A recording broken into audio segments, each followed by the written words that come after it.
afternoon, Eric.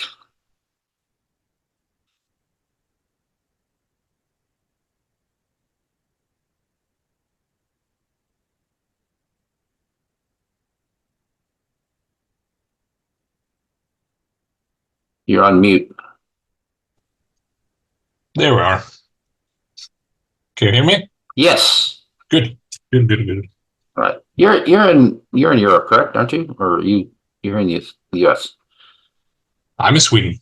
You're in Sweden. That's what I thought. Okay. Yeah. So good afternoon. I got it right. Just making sure. Sorry?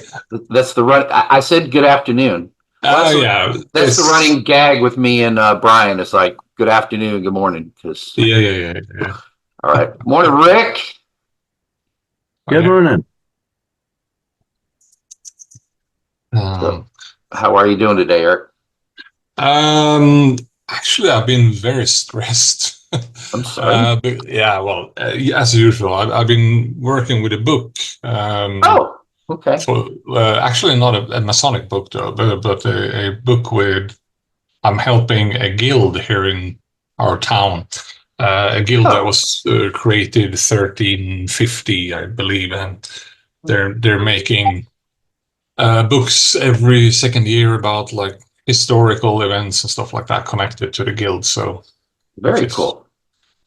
So, and we're going to send it to the printers, but it's been delayed very much. So I've been doing my research about the Swedish Rite kind of on the side here, but I think it's going to be very interesting, very confusing and interesting. Very cool. We actually had a visitor in my lodge a couple months ago. He's in the Norfolk area, but he's from Sweden. He's actually a member of the Swedish Rite. Oh yeah, which is very cool. Yep. I think was probably he's a very tall gentleman, I suppose. Yeah. Järpenfors. Yes, I know about him. You know who he is? Oh, okay, cool. Oh yeah, I think he's worshipful master now in an American lodge. Okay. Yeah, he's here in Norfolk, and he's been at a couple lodges. Yeah. So it's great. That's cool. Yep. Actually, last night I had the chance. There was a fellow on Facebook who's new to Virginia, to this area, and he had said, "Are there any lodges meeting in the Virginia Beach, Norfolk area?" It's like, well, yeah. Naomi Lodge is meeting. Afternoon, Brian. Hey, Brian. So, like yesterday, Thursday, my wife says, "You got anything going on?" I said, "No, I don't have anything. I got a Zoom meeting Saturday." And she says, "What? You're going to a lodge on Friday?" "No, I'm not." I go look at the calendar, like, "Oh shoot, I'm the guest speaker at Naomi. What am I going to speak on?" Always that. Well, because all of June I had no events other than the reunion for Scottish Rite, and then we're into July, and I had this event. So this has been booked for like a year, and we're in a new month, and I forgot to check, am I speaking anywhere this month? Oh yeah. So I grabbed the paper and I was good to go. But I met him outside. I showed up smoking my cigar, and I came outside with him in the smoking area, and we talked a bit. And then another fellow came up with a candidate, and he's also new to the area. And but he was the signer on the guy who was petitioning, so he hung out for a bit. So that was kind of neat. I met two new brothers, and they both signed up for the research papers and whatever. We had a nice long chat at dinner.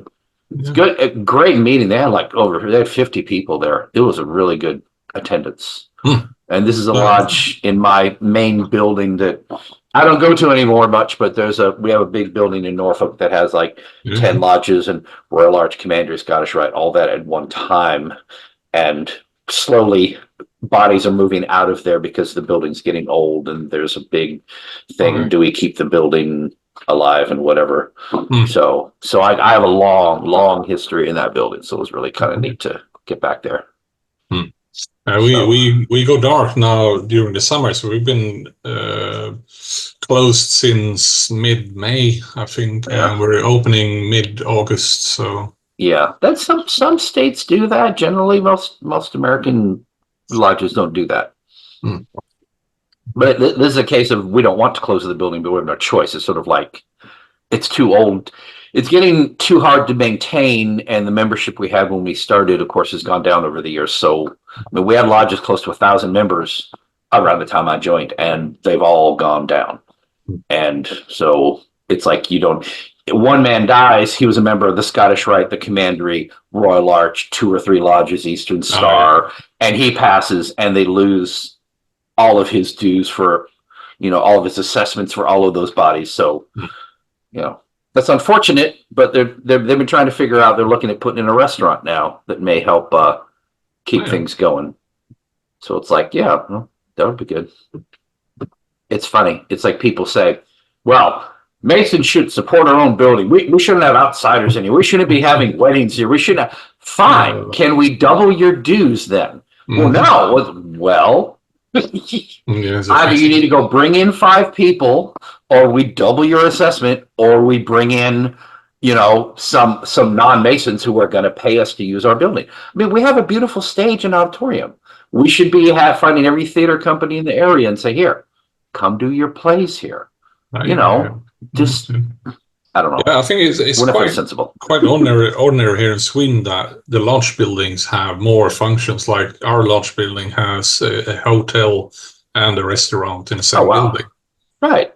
So when they built the lodge or the lodge house, they realized, okay, we're not going to be able to afford running this for a long time. So they just said, well, let's build it very big instead.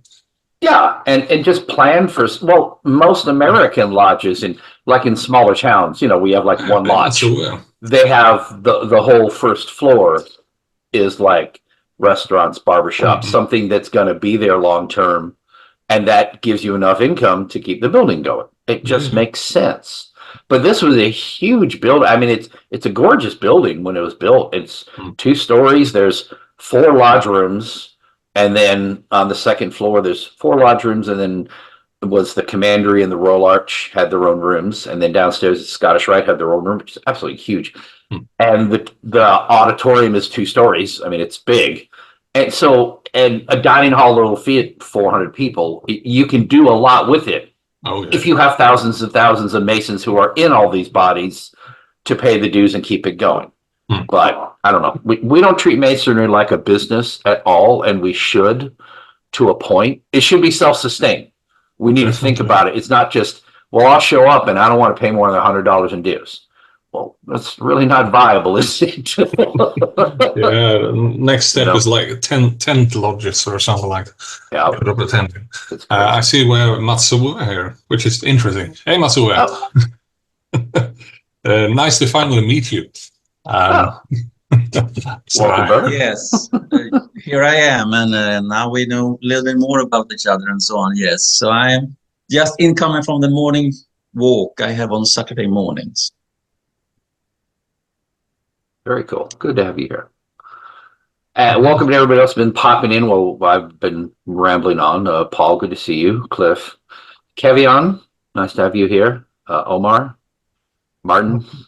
Appreciate it. All right. And Brian already figured out I made him co-host without me telling him. You're my lovely co-host. Thank you, Brian. No problem. Well, I know. I'm sure it pops up a message saying, hey, someone made you a co-host. That was a mistake.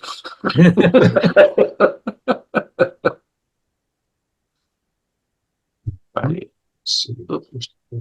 Chat, what is, oh, wait a minute. So we'll see how many people are interested in. Yep.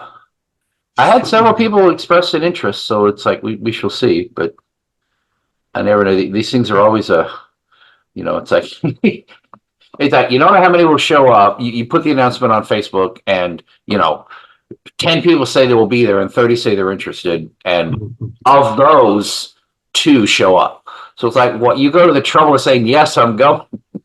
Yeah. So I can't rely on that at all. But so it's always a crapshoot as to how many we get.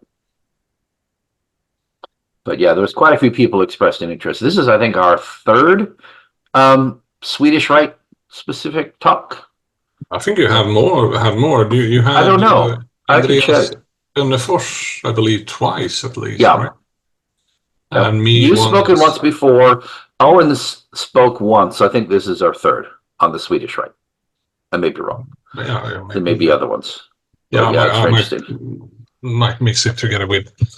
Yeah. Right.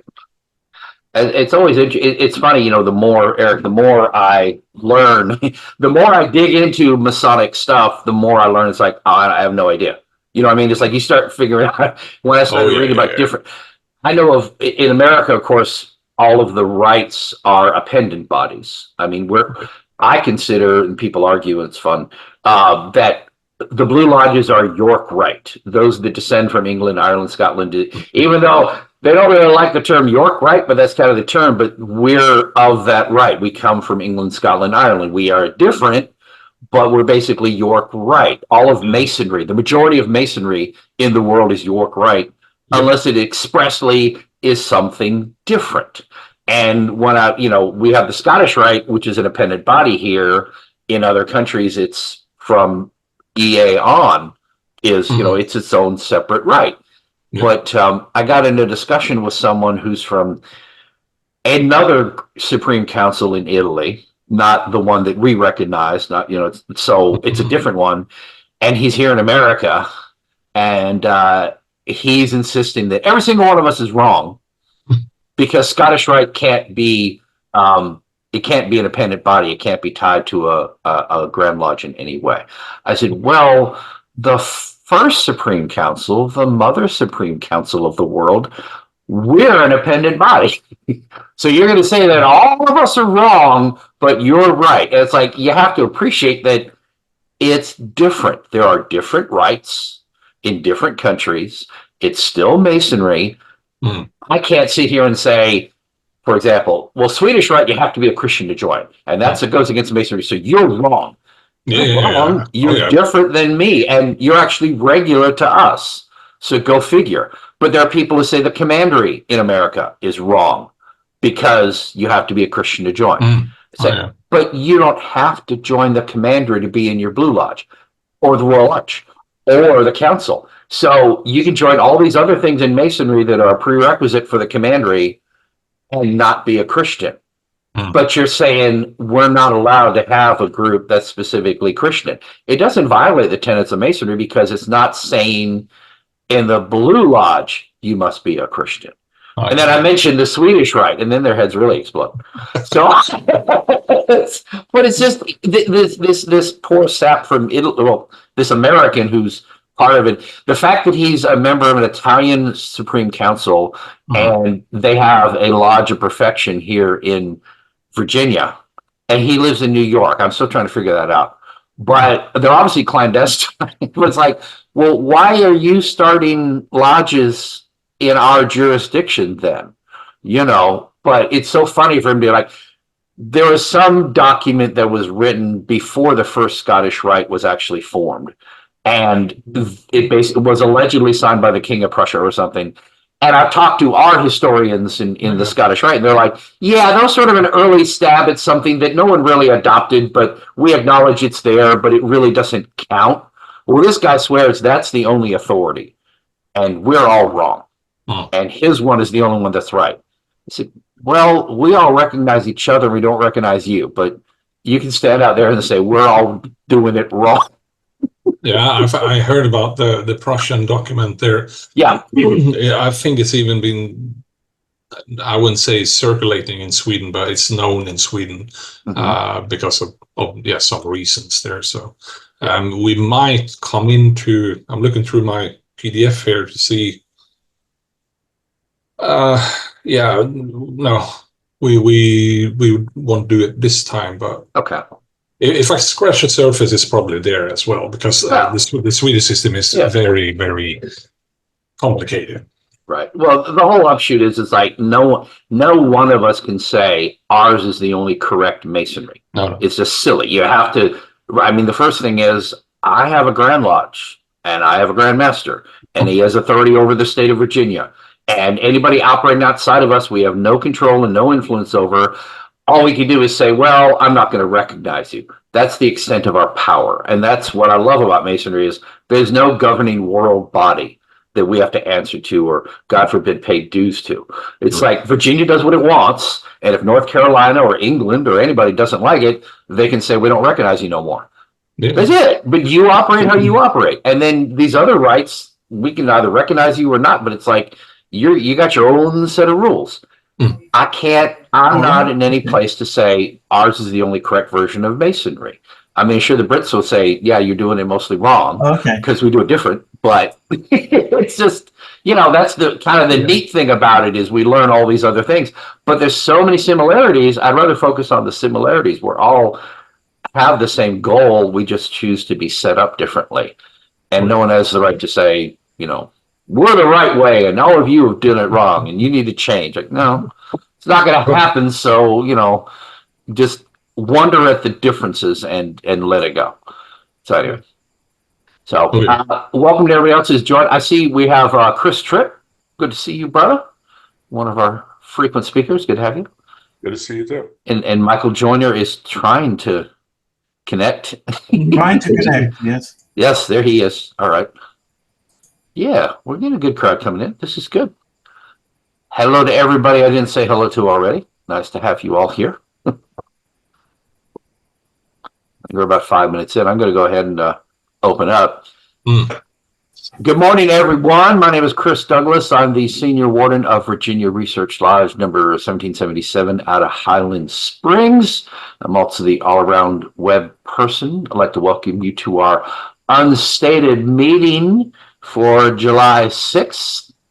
We just separated our say goodbye to England Day 2 days ago. And it's been a strange week for me because it's Thursday was a holiday, so it's like work 3 days, have a day off, work Friday, and now off again. So it is kind of holidays in the middle of the week kind of throw you off. But I appreciate everyone coming out this morning. If you want to take a look in our chat, we have our usual links that I post. First one is to our Facebook group for the Research Lodge, where we publish our papers and meetings like this and other things. Please join us if you're on Facebook. Next is our website, which I keep promising I'm going to revamp at some point. So check that out. We have our papers there. And then a link to our YouTube channel where we have our unstateds, and I am behind, but we have at least 50 videos up there. I have about, I think, 3 that I need to go finish editing and push to YouTube, but I promise they will be on YouTube someday. And then my email, if you're not on Facebook, please email me if you'd like to be added to our research paper list. And if you are watching us on YouTube right now, sometime in the future, please like and subscribe. We appreciate you coming and check out the rest of our videos. Okay, so thank you everyone for coming. We're up to 17 people. We may have 1 or 2 more coming in before we turn it over to Eric here for our paper. Michael is working at the cathedral today. Are you painting the ceiling again, Michael? Is that what you're doing, touching up the ceiling?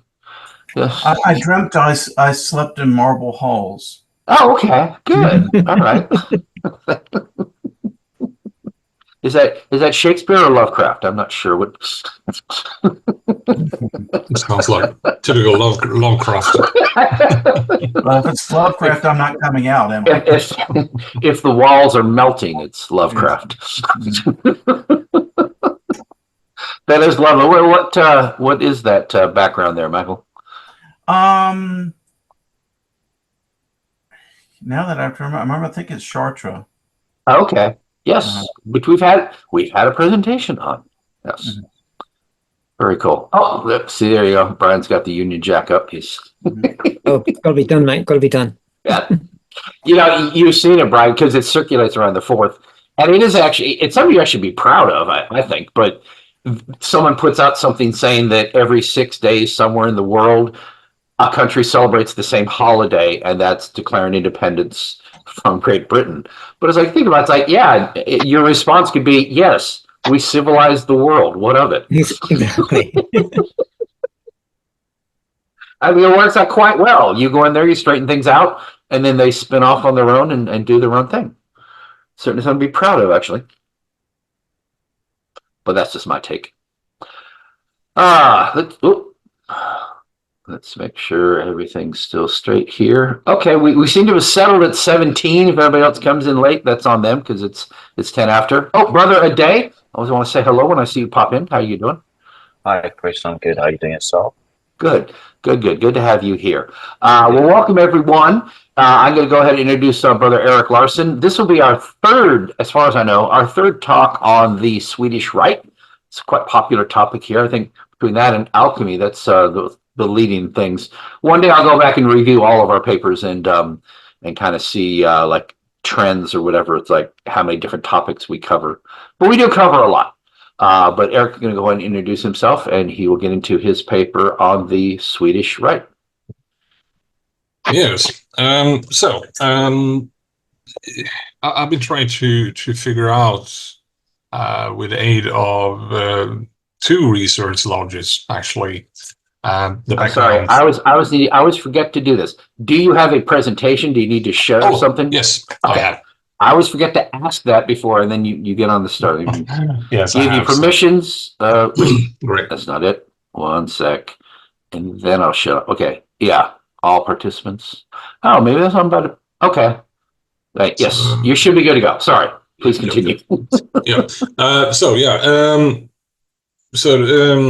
say, the background and the influences to the Swedish system is a little bit hard to figure out, because in the beginning of the 1700s, in the first part of 1700s, we had an inflow of Freemasonry into Sweden, of course, like any other European country.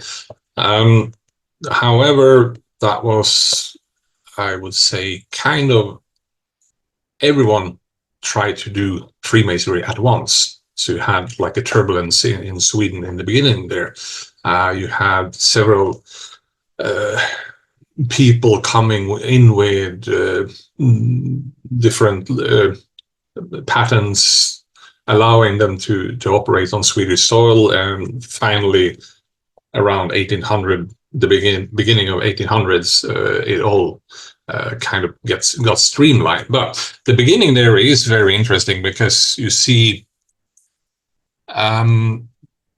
Sweden was kind of a mirror to the rest of Europe.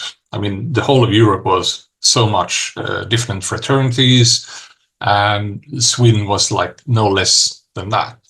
So I'm going to try to, I don't know, pick some of the influences, some of the names you will probably recognize,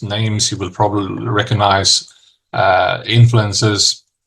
And my point with this presentation is that I want it to be an interaction between me and you, because I'm going to say stuff that you are going to say, no, hang on, that's not correct, because I've been picking from my sources, and I could say they are not always correct. They are sometimes a guess, a wild guess, because of someone heard something rumor-wise, stuff like that. So I do appreciate that if you participants here just raise your hand and say, well, I know more about that background than what you're saying here, for example. So you could say it's kind of a Q&A joint venture between me and you here in some parts, definitely. But overall, I hope that I will have or will give you kind of a very broad idea on what happened in the beginning here. So we'll see where we're going there, really. So I'm going to try to share my screen. There we are. Full screen, yeah. And hopefully, all right. Hopefully. Yep, you're good. So this is hopefully a full screen. I can't see my screen myself, which is bad. Anyway, because I'm going to have to zoom into some parts, and I hope that you can see those parts there. So, but yeah, so this is an attempt to understand some of the influences and ideas that created the Swedish system of Freemasonry. And this is more a Q&A session than a presentation. And you will understand when you see this. So it's a lot of text. And there's a lot of names. But you could say, for example, the history that we know, that we're very certain about, is that Radcliffe, Duke of Derwentwater, he gave us the first, what we call the patent to actually initiate lodges on Swedish soil. And I mean, that's a very good beginning, but we see that what did they give us, first of all? Well, they gave us kind of a York right. So you were correct there that everyone works originally in a sense in the York right. That time's York right. And as you can see, yeah, we come more from the French Jacobites than we come from the English systems. That's one, I would say, small or significant difference between Swedish system and the rest of the world. But yeah, that will probably make some sense, I hope. So, and the thing is, if you look at the direct and indirect influences we have here, I mean, Charles Radcliffe in France, that's like, yeah, we know that he is behind, you could say, the constitute, or sorry, the patents that Vrede Sparre got from the beginning. So that's like no dispute about that. We also have Carl Gibbon Hund, which was in the strict observance. And to my surprise, I've seen more influences from the strict observance than I actually realized from the beginning, which is kind of interesting. And it all, yeah, if you know about the actions of the strict observance, you also know where it came from and also where it went. So hopefully we will get some ideas there. We have, of course, a lot of kings: Gustavus III, Duke Charles, Duke Frederick Adolphus. And the Swedish Masonry has been closely connected to the royal family all throughout our history. And the last royal we had was actually the sitting king's uncle. So our king today is not the Grand Master. Otherwise, it's been like from the beginning of 1700s, it's always been royal sitting as a Grand Master in Sweden. And yeah. So Eric, let me ask you this: is there a specific rule that basically says, is the highest ranking royal automatically Grand Master, or just sort of a custom? I mean, that is sort of baked into the rules, or just a tradition? So we had like two Grand Master, you could say, Vicar of Solomon and also the operative Grand Master. So throughout the history, you had one operative Grand Master and one, what do you call, philosophical Grand Master. I don't know how to put it. So the Vicar of Solomon, for example, is a separate person, or a separate office. Nowadays, they are like mixed together. They are in the same person, but in some cases it's actually been two people. So someone has been above the other and so forth. But I don't know really how that worked out. But yeah, somewhat like the UGLE and its 3 or 4G. I don't know really. The thing is, the Swedish system has been. We could say that, yeah, I'm going to come into that, but we had several Grand Lodges because of the patents from outside Sweden.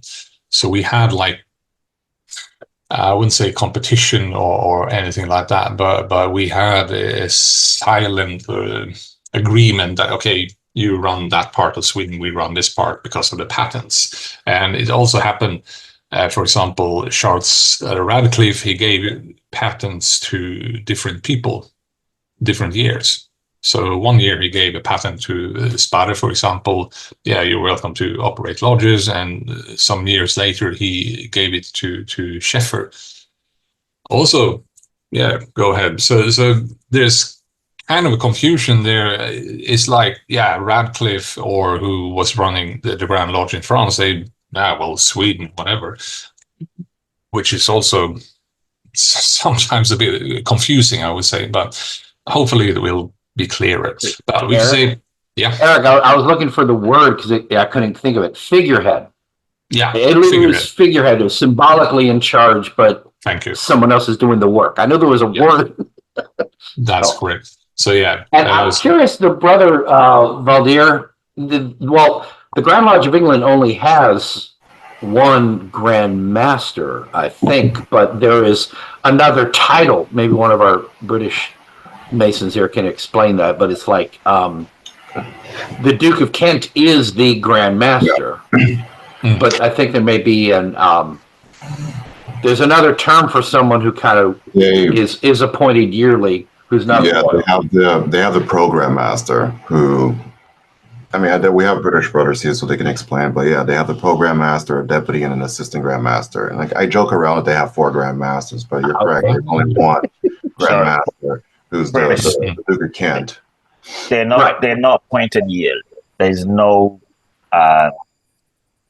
timeline for when you step down. You can resign whenever you want to. So it could be life. So there's a Program Master who runs the day-to-day affairs. Pro? PRO. Okay. He runs the day-to-day affairs of the Grand Lodge. And then there's the Grand Master, which is the Duke of Kent, which is more of like a ceremonial. Like a figurehead. Okay. So the Pro is elected, every year? Not every year. Oh, okay. Okay. Not every year. That's what I'm saying. There's no time on it. He could be there for whatever, like 20 years, 30 years. When he gets tired, he leaves it. Oh, interesting. Yeah. That's exactly right. Because, obviously here in America, under our system, it's every year we elect a new Grand Master, and typically we just rotate them through. So there's like 6 or 7 chairs in the Grand Line, and so everyone gets to be Grand Master for a year, and then someone replaces him. So that's what most of us here are accustomed to. But then you have it's 2 years. Okay. And then of course you have Prince Hall, where apparently some Grand Lodges in Prince Hall you're in for life. It's kind of like you're saying with the Pro. He's there as long as he wants the title, which is alien to me. But Chris, all states in the United States have a 2-year Grand Master. Pennsylvania is one of them. Yeah, I honestly think 2 years makes more sense. You have a lot to do. I mean, just to visit every lodge once. But yes. Originally here in Sweden, the Grand Master, the Royal Grand Master, sat for life there. So, but you did have like the office underneath him where like people came and went. So, but I think that the origin to the Vicar of Solomon it's actually connected to the church, because like everything that the king was involved with had to be like kind of part of the church or acknowledged by the church. So that's also one of the main reasons that we have stayed being a Christian order in a sense. We're not Christian in that sense, but we still have in the high degrees we have a lot of Christianity that you will probably find in the high degrees in York Rite and stuff like that. So there's a connection between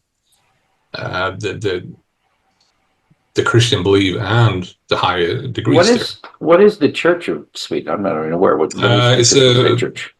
Nowadays it's a Protestant Lutheran. Okay. But we've been Catholic since until I think when Luther nailed the papers on the door. I can't remember the year really. Okay, but is there an official church like the Anglican Church is the official church of England? Yeah, it's a state church. It's been a state church since 1390 up to the year 2000. So. Oh, okay. Valder Faria. Yes, brother. Could you clarify? I've heard this like many variations of these rules and requirements, but is it at the symbolic lodge level that you have to profess your faith in a Trinitarian Christian faith, or is it the higher degrees of the Swedish Rite that you have to have a Christian faith? And is it any Christian faith, or does it have to be Trinitarian? The requirements has been, if we look at, for example, I think it's Norway that still has that you have to be baptized. That's one of the requirements. You have to be baptized in a church. We had that as well here up until, I think, 70s or something like that. But the thing is that the first 3 degrees, the blue degrees, are like pretty much like any craft lodge. Wherever you go, you will recognize the workings there. However, in the high degrees, just for to be clear, that we don't have any appendant bodies. We are a progressive rite that continues automatically. After the Master Mason, you go to something called the 4/5 degree, which is kind of Royal Arch-ish, if I'm not totally mistaken. So instead of like figuring out, okay, which appendant body do I have to go into, you continue automatically, more or less. You pay your dues, you visit lodge and everything like that. But the thing is, you realize very soon that, okay, if I'm not comfortable with having a Christian faith or a Christian, I wouldn't say lifestyle, but a Christian point of view, if you're not comfortable with that, then Swedish Freemasonry might be difficult for you to actually, I would say, grasp the whole concept. Eric, just to be clear, is it when you petition the Blue Lodge, you have to state that you are a Christian? Oh, yeah. Okay. Okay. Because that was the basic question. But you're saying it gets more Christian-y the longer up you go? Yeah. Is that what you're saying? And actually, so there's a good reason that you are asked very thorough questions about your faith, even when you do the application. And also, but nowadays I would say it really doesn't matter which denomination you are part of. And we have also kind of been softening the requirements. Now I would say it's enough that you express believe in the Christian values and principles. Earlier, you had to be a member of the Swedish Church. You had to be, definitely expressing your belief in Jesus Christ as the Savior of your soul and everything like that. It's not that hard today. So it's been said that we do accept the seekers as well. The seekers that wants to seek themselves into the Christian faith, which is also one of the reasons that we still have quite a big cooperation with the Swedish Church. And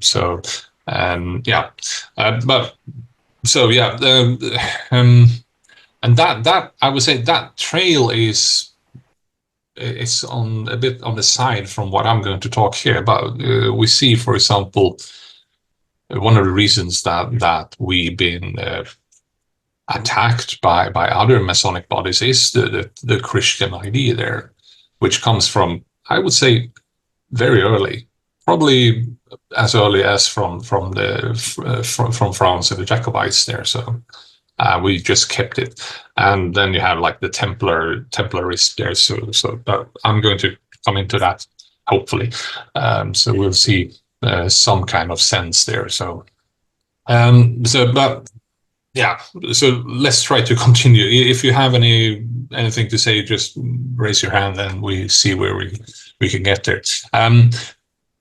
We see, for example, influences: Jean-Baptiste Villemose, Martinez de Pascaly, Martinism, and also Villemose, who created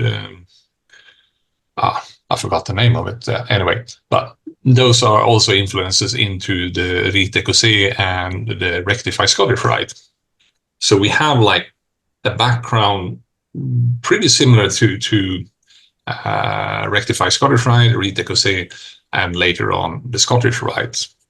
And apparently, if you are a visitor from Scottish Rite in Sweden, they usually say that, okay, I do recognize quite a lot of it.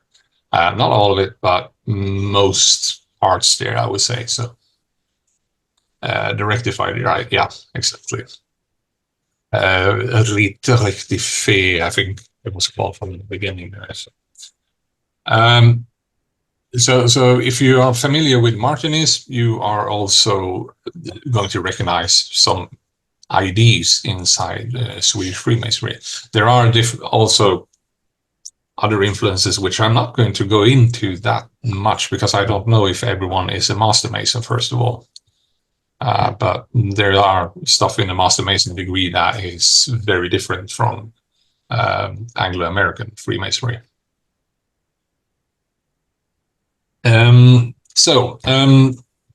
But we have mythical influences. Count Beaujeu, which kind of created the idea that the Swedish Rite is very much a Templar system. And I'm not exactly sure where this came to be. It might be from King Charles and through him from the strict observance systems. Gjort. Ja, jag har fixat. Sorry. Yeah, we'll dive into that a little bit there also. There's probably an influence from the Order of the Fleur de Lys, 1439 by René d'Anjou. And we will see that the Templarism is still very much a thing of the Swedish Rite, even though the Swedish system has tried to tone down the influences, but you see already in the 450 degree, and you see, for example, in the regalia of the higher degrees, yeah, there's some Templarism going on there. And yeah, so it's pretty interesting there.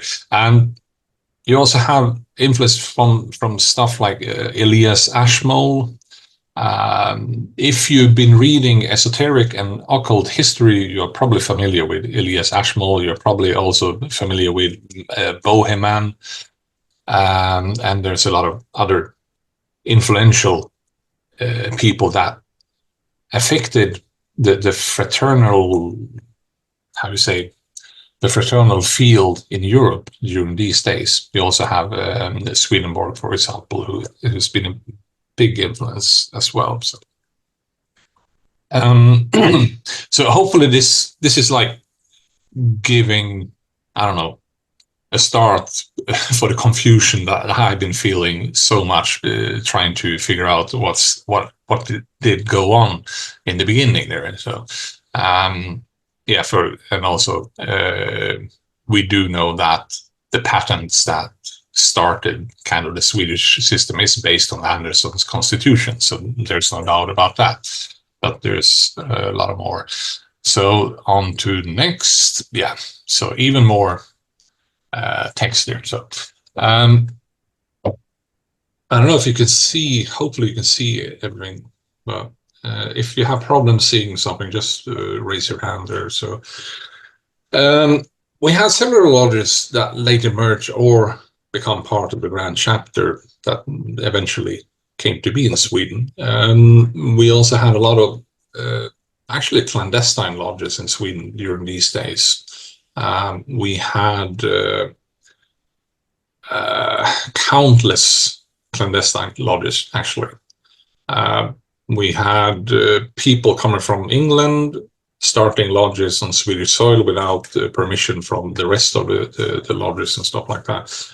You had French, you had German, you had Dutch, Belgian, yeah, pretty much any country that did trades with Sweden always had people in Sweden, and they usually started 1 or 2 lodges.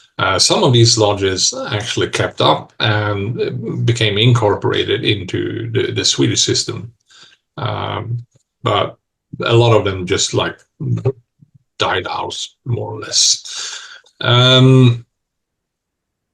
So we could say that the York Rite and also the Claremont Rite, which is a variation of the York Rite, is the basis for it's one of the bases for the Swedish Rite there.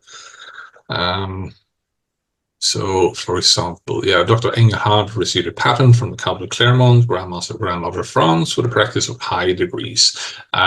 The lower degrees or the starting degrees were already operating in Sweden, and after some years you got a crave for higher degrees. But we did have higher degrees already, not just official, because every person that was a Freemason and traveled to the rest of Europe brought with them IDs of high degrees. So we had probably 500 or 600 different high degrees in Sweden at these times there, much because of the clandestine lodges that brought their special degrees. So you had, for example, bricklayer degrees and stuff like that. So kind of connected to Freemasonry, but not exactly Freemasonry as well. So it's really a mess, you could say. Once you start reading about the fraternal systems in Sweden during these days, it's like, it's very confusing after a while there. But thanks to the king, we could say, when the kings got involved, it kind of straightened everything up, because no one dares talk against the king. And the kings decided that we should have one specific system, Freemasonry there. So, Christopher Douglas. Yes. Hey, I don't want to just be, I'm trying to be nice and raise my hand.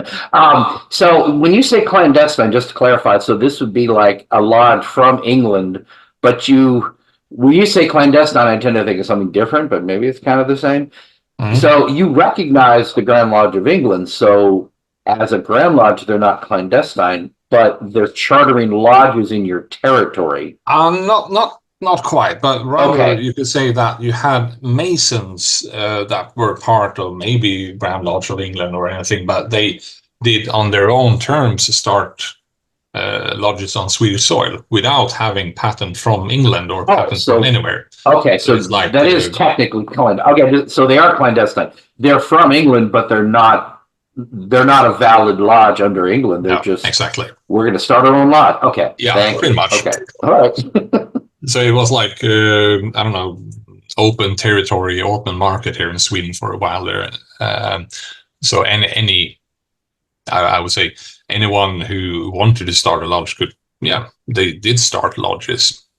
So we have, I would say, also other lodges that were, I would say, got the statutes from other Grand Lodges. Not so. In Sweden, you had Grand Lodges, lodges operating under England, France, even Russia, which is kind of weird as well. Different European countries, and they were like between clandestine and unrecognized, I would say, somehow there. So, but yeah. So anyway, this is confusing. We started to have like a 7-degree system. So we believe it was like the Council of the Knights of the East. That's we had from the high degree systems in Sweden. And where did people get these degrees from? So, well, the Claremont Rite, obviously, and also you have Count Horn that brought other high degrees of Metz, which is in Germany. And you will also see later that we had influences from Strasbourg and other cities and countries. And that's where I would say where it gets a bit confusing. We don't have proper documentation on quite a lot of these influences, unfortunately. And that's pretty much one of the reasons that I'm asking you for, like, maybe aiding me, because some of you might recognize, the Council of Knights of the East, that was started there and there, and it's used there and there. Or the Council of the Emperors of the East and West was started anywhere. And what I know is it's probably the Rite of Perfection, Order of the Royal Secrets, but I don't know. It could be changed on the way to where we see that there. Valdir, yes. Every time when I see the 7 degree system, I automatically think of the French Rite, or what we call the French Rite today, because back then it wasn't called that, right? It was just called the ritual.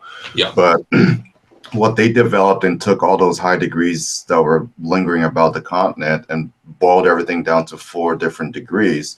And if you add it to the Blue Lodge, it will be 7 degrees and whatnot. But the Knights of the East was one of the few degrees that they did not hardly change. When I say they, I'm talking about the Masons in France, eventually became the Grand Orient of France, right? Yeah. The Knight of the East was one of the few degrees that they hardly any changed at all from the original manuscripts, right? So you actually, if you go to the Knight of the East and you see it in the French Rite, you see it in the Scottish Rite, it changes very little. The variations are very little. Exactly. In comparison to other degree systems. So it could have been people copying from each other, looking at one system and saying, I like that system, let's do the same thing, but our version of it.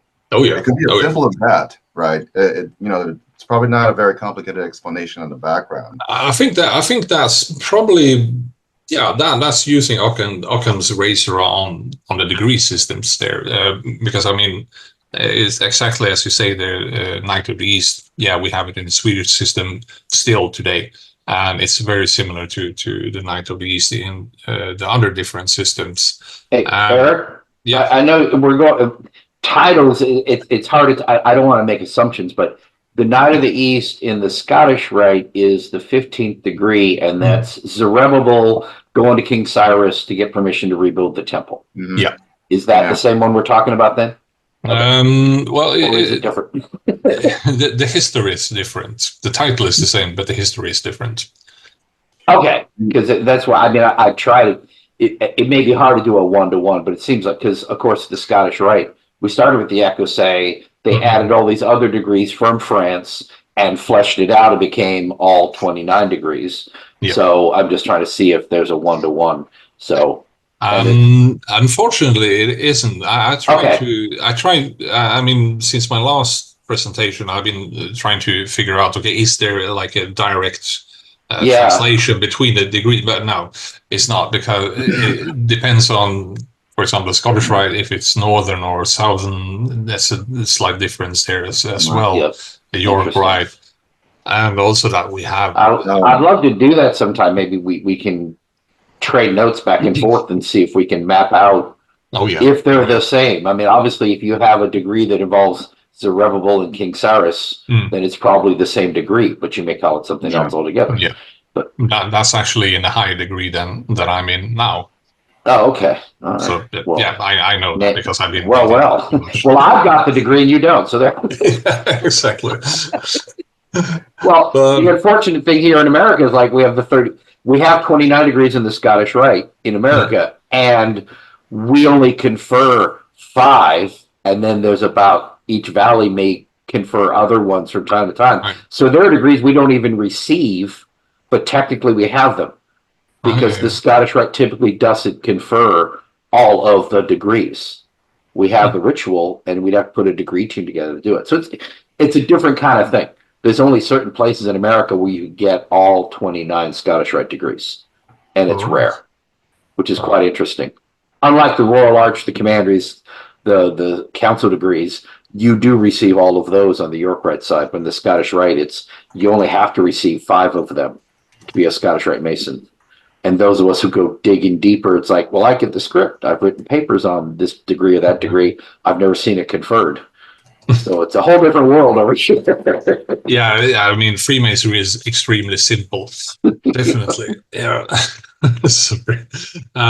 Someone, we got 4 of the 4. Oh, yeah, Johanna Philosophy. But Valerie, is that part of the craft, like the 3 first, or is it after the 3 first degrees, the philosophical? It's after the first 3 blue degrees. So the order number 1 and order number 2, which would be the 4th and 5th, is basically a continuation of the Master Mason degree. Yeah. Yeah. So it's the Perfect Elus and the Scottish Master degree, and then the 3rd order is the Knight of the East. So it's the first of the Knight degrees, and then the 4th order is the Rosy Cross or Perfect Prince or Perfect Freemason. Yeah, exactly. Yeah. And that is quite spot on what we see for the 4th, 5th degree, and the 6th degree is kind of that mixed together in a sense. Yeah. And the 7th degree goes to the chapter. So the St. Andrews degrees are they were originally 3 degrees here in Sweden, but yeah, I don't know. Things got complicated. Yeah, yeah. Yeah, influences. We could say that from 3 degrees to 4 degrees and to 7 degrees, and finally to our 9 degree system that we still work in today. And it's Eckleff that introduced that because of let's see, who was that from? He got that from Geneva or Strasbourg, which is also like a very strange place of getting those degrees from. We don't know really why, but we'll see what happens there. Let's see, Cliff, if you take the Master Craftsman course from the School of Light based on the Hoyos, you will be aware of. All right. Yeah, this is perfect. I learn stuff. I love it. We have more chat. The degrees according to Pi I had in the southern jurisdiction there, apparently. So let's see. Yeah, we had temporary lodges created in Sweden as well. So 1746, we had officers from Prince Charles Edward Stuart's army starting a lodge in Sweden called the Kilwinning Lodge, which is kind of surprising, but we actually had a Kilwinning Lodge here on Swedish soil. I think that was very temporary, maybe lasted 1 or 2 years, but that also shows that the Swedish soil has never been like about having only one specific Grand Lodge, but quite a mix of different influences or inflows of ideas. Which probably, I mean, in many of these so-called clandestine or non-recognized lodges, you had Swedish people joining them, and those Swedish people later joined legit lodges and brought with them ideas and stuff from the different lodges. And also, not only Freemasonry, we have had so many different non-Masonic fraternities in Sweden. 1760, we have something called the Timber. I can't actually pronounce how to translate it, but the Timberman Lodge, something, which is probably from England, if I'm not totally mistaken, and that has influenced also the Swedish system. But we don't know, for example, it's tiny parts that we don't actually know how to recognize. We see the Swedish system like, yeah, this is the Swedish system. But if you start to deconstruct all the parts of, I mean, in 1 degree, you could probably have influences from several different traditions and other fraternities. We just don't know that, which makes it a bit difficult to figure out the exact influences, but we do as much as possible.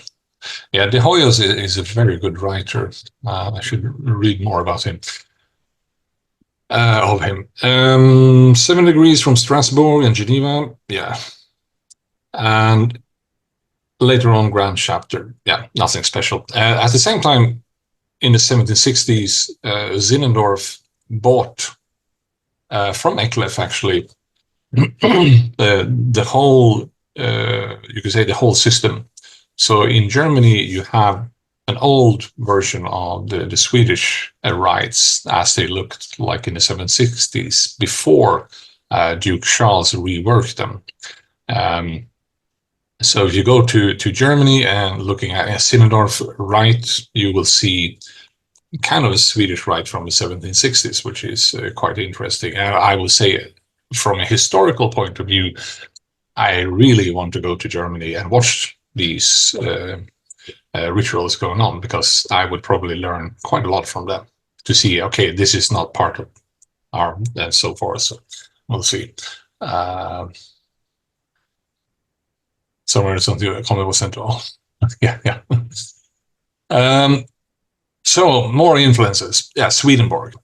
So people saying that Swedish Freemasonry is a mixture between the Templarism or strict obedience, Swedenborgianism, Martinism, and a lot of other stuff. Swedenborg was an influential person in the royal courts, for example, and if there were royals involved, definitely there were fraternities involved. He himself was never a Freemason, but he, to my knowledge, he was never part of any specific fraternity. I don't think he had the time for it, really. So, but yeah. So, any questions so far? There's probably a lot of people wondering what the heck is going on, but there's also a lot of other occultists in Sweden, Björn Rahm, and a lot of, you could say, not very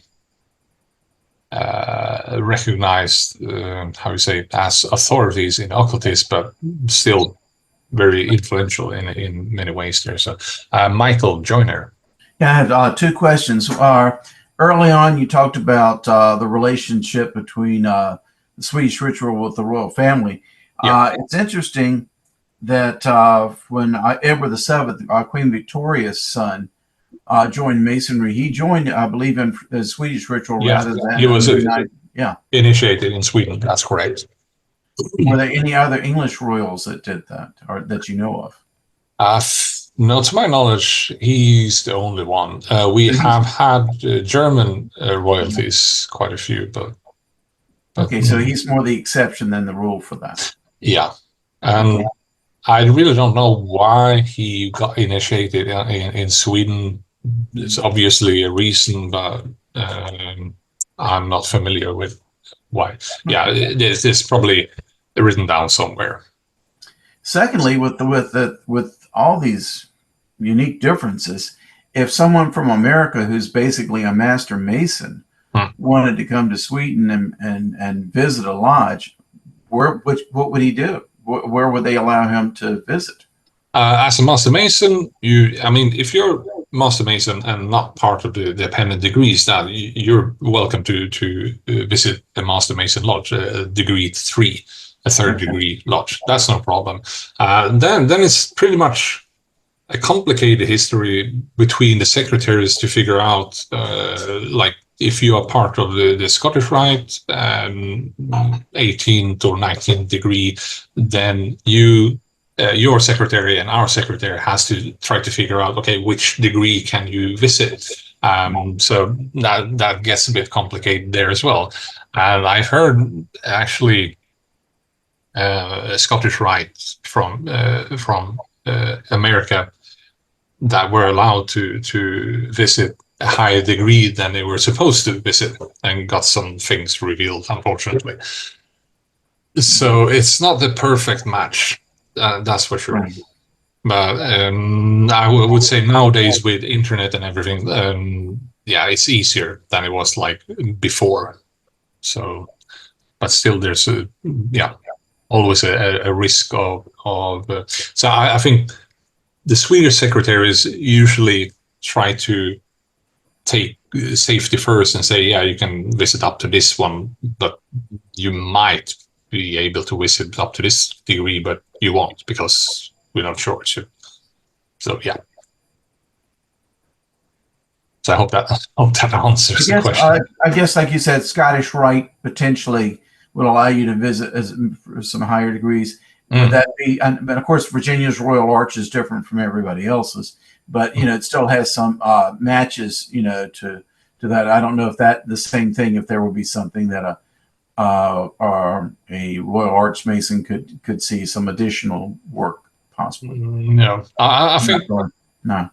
Up to I can't remember the exact degree system there in Royal Arch or Scottish Rite, but I think the Swedish secretaries usually take safety first, so they say, right, yeah, you can visit like Master Mason degree, so no problem. Right. But so yeah. Yeah, basically, they probably already encountered all this at some point or another, so they have some point of reference. Yeah. Oh, yeah. Okay. I think we have Per Martin, which is in the Swedish Rite in Norway, right? I am in Norway, yes.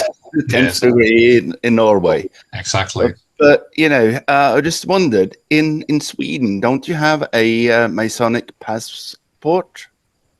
We do have that in Norway that has a table and says that, what degree can we visit, when we hold whatever we hold, in our system, Eric? That's the problem. We don't have it. Ah, right. Okay, we do. I can't show you. So we have a passport, but we don't have the tablet or the table all right. with the corresponding degrees, which is something I actually mailed our Grand Secretary asking for an updated list and said, yeah, well, not now. Oh, okay. Well, we do. I can't show you because I'm at my cabin, in the most close to Sweden, though. Yeah, yeah. But just let me correct something else. You don't have to be baptized to join the Freemason in Norway. All right. But you do need to clear your beliefs within the Christian Church. Right. Yeah. Right. But you don't have to be baptized, though. All right. Yeah. It might be Denmark in that case, because I'm quite certain there is one country still in the Nordic where you have to be, you have to show the proof of baptism. So it might be Denmark in that case, but we'll see. We'll see. It's not us. Okay. You're innocent. Thank you. I think, Christopher. Yeah, our question for Brother Martin. In Norway, is there a state church, and is that tied to your Swedish Rite Grand Lodge?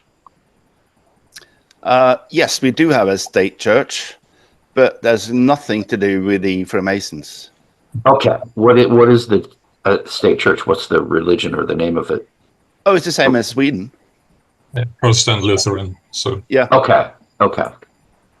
And also Denmark. You have to remember that Sweden, Denmark, and Norway was kind of not exactly the same country, but very... Right. You're very similar. All the. Oh yeah. We are. I'm aware. I'm actually part Swedish. My mother's side is from Sweden, so I have ties to that part of the world. Excellent. So yeah, let's see if there was. As you can see, even though I've been reading this stuff for quite a while, I'm on, soft turf here. This is highly, I would say, confusing even to me as a member of the Swedish Rite. But the thing is, if I went to join, for example, an American lodge and also joining Appended Bodies York or the Scottish Rite, I would probably get more understanding of our different rites and rituals to see where they actually came from or the influences, especially like what we were into before, like the similarities between the degree names and stuff like that. But yeah, so hopefully but we don't know. So yeah, questions about this? Otherwise, we will continue. How does one raise their hand in this program? I think You click reaction. Do you have a buttons at the bottom of your screen? I do. Okay, go to where it says reactions. It's about middle right. Click that and hit raise hand. yeah. And in the chat here, I see the Amity. I don't think that Swedish. No, that's a different thing. Cliff, Amity is more for visiting other Grand Lodges in the U.S. We're all York, right? We're all under the same system. Mhm. So that's I more like realize. if you want to go When to I Texas. visited Europe, Mm-hmm. they had a version likewise.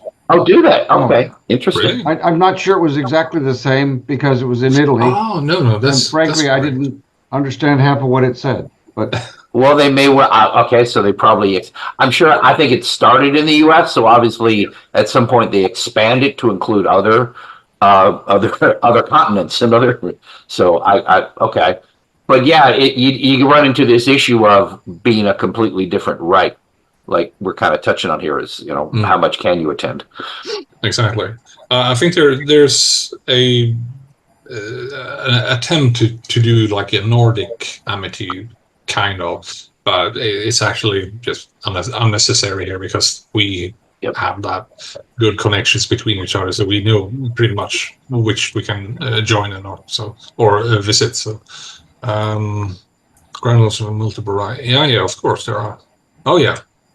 Yeah, for example, a very good example is Denmark. Denmark has a Grand Lodge which has underneath it. Let's see if I can remember. Well, 3 different systems. So the Danish Grand Lodge works in the Swedish system, but it's also how you say, recognized and incorporated 2 other Grand Lodges working in completely different systems. So there's a little bit difference. And as you say, it doesn't really matter what right you are as long as you're a Master Mason. That is correct. However, if you try to visit Les Droits Humains as a Swedish Freemason, that's a no-go, as an example, even though they work in a pretty similar system. And then you're getting into recognition. I mean, there are most of the 24 grand bodies in France. I could probably only visit like 2 of them. Yeah, when they work here, that's a couple. That's correct. Cliff. the question I have is, I look at my 17 dues cards that I have from different bodies, and I say, which of these align with bodies there? And that's where the difficulty occurred in Italy and Holland. In both cases, I had difficulty figuring out with the secretaries and the grand secretaries what was a fit for our system. Oh yeah. I mean, even though you put the finger on something that even we see as a kind of an obstacle, because Holland, Belgium, France, the rest of the European countries, they do work under, they're recognized usually by UGLE, most of them. But the degree system might be different. And that's also like, when I started in Freemasonry, I was like under the impression that, everyone does like the same system.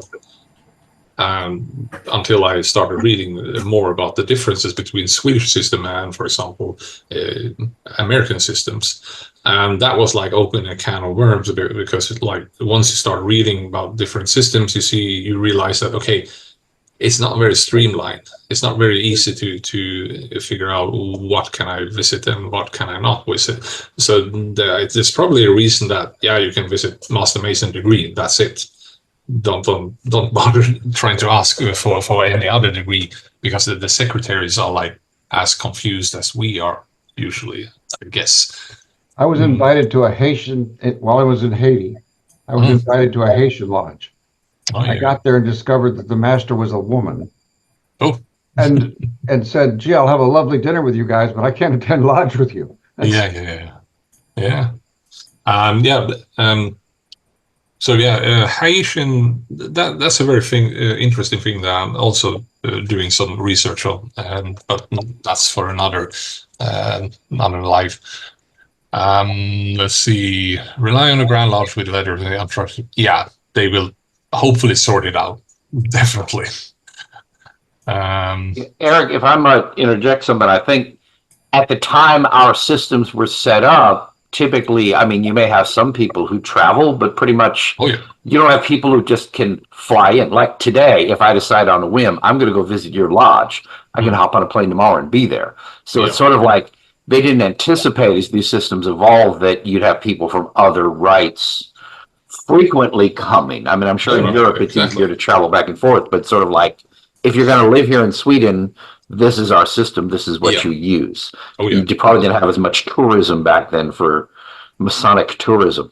There should be more Masonic tourism. There really should.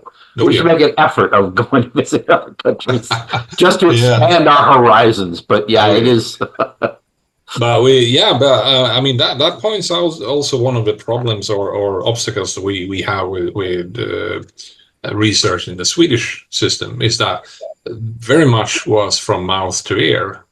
You didn't write down stuff. I think our rituals were written down 70, 80 or something like that, according to some texts.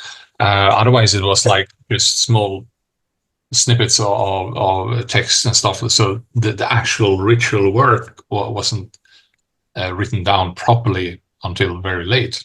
So I don't know. We'll see. Valder, please. Bro, a quick question on the writing of the ritual now. Was the ritual being written by individual lodges, or was it the Grand Lodge that took it upon themselves to write the ritual and give the it Grand out? Lodge. The Grand Lodge. Yeah, and that's also one trait that we see is in Swedish rite, wherever you go and see the Swedish rite, is that the Grand Lodge streamlines and decides exactly what kind of, how would the rituals look like. So for example, here in Sweden, I can go from the southernmost lodge to the northernmost lodge, and it's exactly the same. So there's no difference, even though I have to travel for like 16 hours in car, but it's exactly the same. And that's also, if you're an officer in a lodge and you're visiting another lodge and they miss that officer, you can be asked to sit in that chair because it's exactly the same. You don't have any books to read. Everything is memorized, so you have it all with you. So that's kind of a cool thing with the Swedish rite, I must say. So I'm going to continue here. So, oh boy, now comes like the most important part here, because I mean the beginning from 1735 up to, I would say, the late 1700s, that was like a turbulent time with Swedish Freemasonry. But Scheffer, he kind of determined that we should have 9 degrees, and later on there we have Duke Charles, who later on became Carl XIII. He reworked pretty much the ritual, pretty much like Albert Pike reworked the Scottish Rite in some sense there. So he's our Albert Pike, Duke Charles, you could say. He's not as popular as Albert Pike amongst conspiracy theories, though. But you get the point there. And also we have the influence. The big influence, I would say, of the strict observance, which was bigger than I anticipated first, I would say. Because Duke Charles was, in fact, a Grand Master of the 7th district of the strict observance. The seventh district was the Nordic countries, and he was also apparently considered to be Grand Master of Europe at one time, but we don't know that. The funny thing is that he jumped off strict observance after 2 or 4 years. He was between 1777 and 1781. He was the Grand Master of the Seventh Province, and then he this is not for me. But he did actually take like a lot of IDs and especially the Templar IDs from strict observance and brought them into the Swedish Rite. So from being kind of the French high degrees, you could say, they were remodeled. So kind of a mix between the French high degrees and the Templars degrees there, which is also the reason that we have, I would say, more Templarism in the Swedish high degrees than you have, for example, in York Rite or all these other. I don't know. There are some appended bodies where you have like quite a lot of Templar IDs there. I can't remember exactly which one there. So, so what more? The revision later years. Rumor-wise, I've heard that the Swedish Rite is trying to like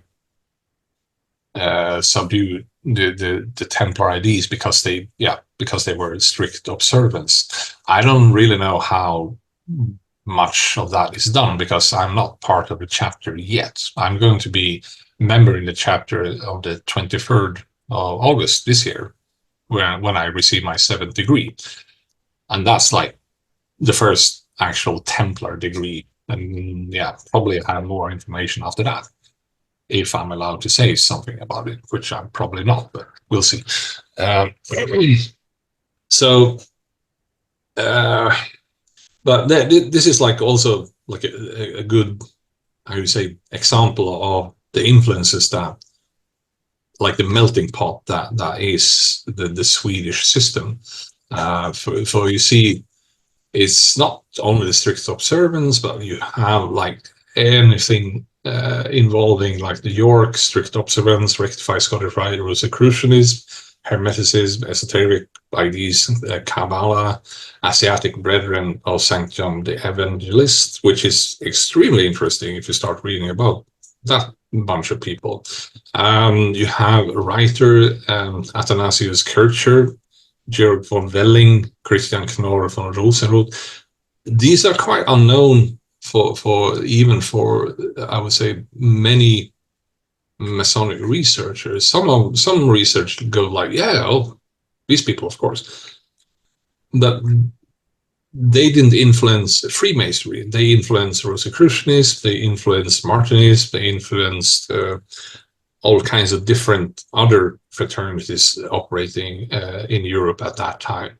But indirectly or directly, they did influence also the Swedish system because, Duke Charles did travel quite a lot before he became king, and he collected IDs and degrees from pretty much all over Europe. So that's the reason, for example, that he was down in Strasbourg, Geneva, Paris, and pretty much any of these, you could say, cities that were considered how you say it, highly intellectual cities.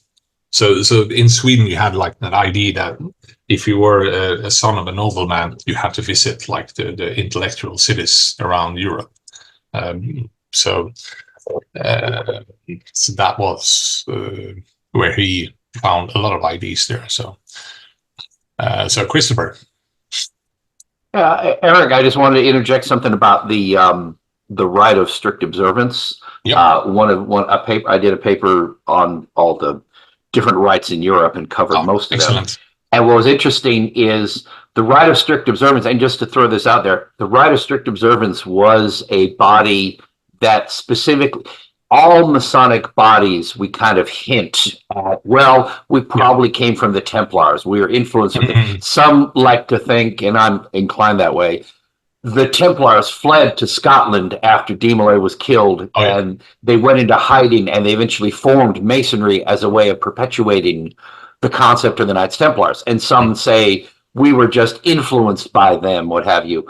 But the Rite of Strict Observance believed, if it was part of their teaching, we are the direct descendants of the Knights Templars. They firmly believed that and taught that. They were the Knights Templars and we're still going. They only lasted like 50 years. When von Hund passed, they basically fell apart. They just disappeared after him. But that body, which was short-lived, not only was a direct influencer on forming the rectified Scottish Rite, which basically kept most of the trappings of strict observance, but they dropped the pretense of being a literal successor. They're kind of like the rest of us. Well, we're influenced by them, but we don't claim to actually come from them. So they started the rectified Scottish Rite, but also in America, the first Order of the Temple that was conferred on Captain William Davis was conferred by the Rite of Strict Observance, and that was in 1769. You didn't see Knights Templar in the U.S. until 1797, 30 years later. So that one body, in my research, in my paper, I say they not only started one, but two organizations years after the actual organization had disappeared. And now I see here in your work that you're pointing out that they influenced the Swedish Rite as well. Oh, yeah. So they deserve more. For those of you who want to keep digging into researching stuff, the Rite of Strict Observance really had a tremendous influence on Masonry in various places. And I think it's awesome that, I do my research and I'm trying to solve, I'm trying to write this one paper. Here are the different rites in Europe and kind of their histories, and it's a thumbnail of each one. I just dig a little bit. And then you're doing your paper and I see names and bodies that I've done in my research, and you fill in, you connect more dots for me. Like, oh, that's that. And that refers to that. It's kind of neat. The more you research, the more these things reveal themselves, and these people and these organizations have influences and they crop up in other places. So I think that's just so cool to see that here as we continue our research. Oh, yeah. I mean, it's like, as I said before, the influences you have, like, I mean, if you were a nobleman in Europe during that time, you weren't part of just one fraternity. You had a crave for being member of as many fraternities as possible, and of course you got like influences or ideas that you brought to the next fraternity and everything like that. And I've been reading, for example, the you were talking about like some mythical histories there with the Templars traveling to Europe. For example, this Beaujeu is very, I would say, not very influential, big influence to the Swedish Rite, but the story is like, this is a Templar story, and it's been influencing not only Swedish Rite, but probably a lot of other rites. But it's specifically that he came to Sweden, which is also quite an interesting thing. And he also carried the ashes of Jacques de Molay to Sweden, which is also kind of like intriguing that, okay, according to this legend, the ashes of Jacques de Molay is in Stockholm in Sweden. I don't know if it's true or not, but it's very intriguing to hear or read something like that. So it's no wonder that the Templar ideas has been so very stubborn here in Sweden. They're not very very easy to just like sweep away and say, no, it never happened. I don't know. So there's probably all the brethren still saying that, yep, we're Templars. But I don't know. We'll see where that goes, really. So let's see. Yeah, 1776 we had the introduction of Latinized knight names, mottos, and shields, and then strictly from the strict observance. We still have them today. What else? The Swedish Grand Lodge rejects cooperation with CBSC in 1784 because they were apparently very interested in Swedish rite because of some reasons. What else? And you were into Wilhelmsbad 1782, where you could say that the strict observance cleansed out the Templar IDs. But Charles has already disconnected from the strict observance, so he ran his own game, you could say, continuing with the Templar IDs and probably also getting more IDs from other systems and different IDs. Strict observance is very interesting to read because it was considered a Masonic rite in those days. Similar to actually Illuminati, for example. I mean, the reason that we'd have Wilhelmsbad was that Weishaupt and Knigge wanted to like rectify and clean out some of the most weird different Masonic rites there. So it all connects in a sense. What else? Yeah, Swedish lodges in other countries. This is kind of interesting. We never had, to my knowledge, any Swedish lodges in France, which is kind of weird because that's where we came from.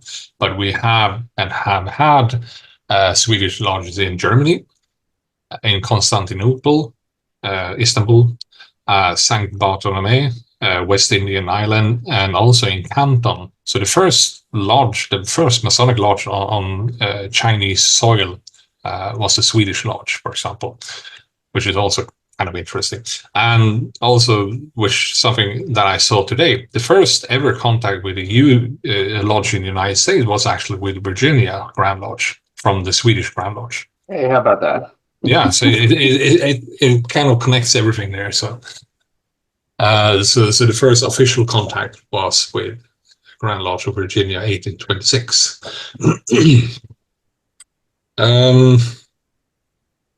So yeah, that's what I have today, really.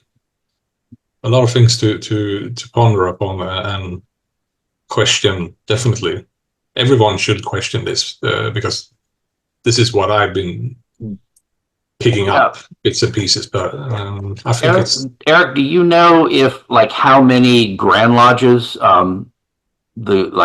in your case, Grand Lodge of Sweden has contacts, has amity with? Do you have a rough idea? I think we follow if you are in amity with UGLE, you are automatically in amity with the Swedish Grand Lodge. Okay. And the reason is that there's actually a Swedish Freemason that united the Grand Lodge. So you had the ancients and the moderns. You had a schism there in England, and the person that decided that okay, you're going to have these charters. He was a Swedish Freemason. He was I don't know how he came to be. He just happened to be there and was a prominent high Swedish Freemason. So they kind of, you're kind of neutral. Can you decide which system we're going to use for United Grand Lodge? And he got to read two different sets of charters, and he decided for whatever they're running today. So the recognition and cooperation between the Swedish Grand Lodge and UGLE has a very long history. So, are you finished with the presentation? Yeah. Okay. I'll bring us back to the gallery here for everybody. I wanted to make sure thank you, Brother Eric. That was very interesting. We had so many questions along the way. It's kind of just sort of freewheeling, but that was a lot of fun. I enjoyed that. I think people were more involved rather than you just.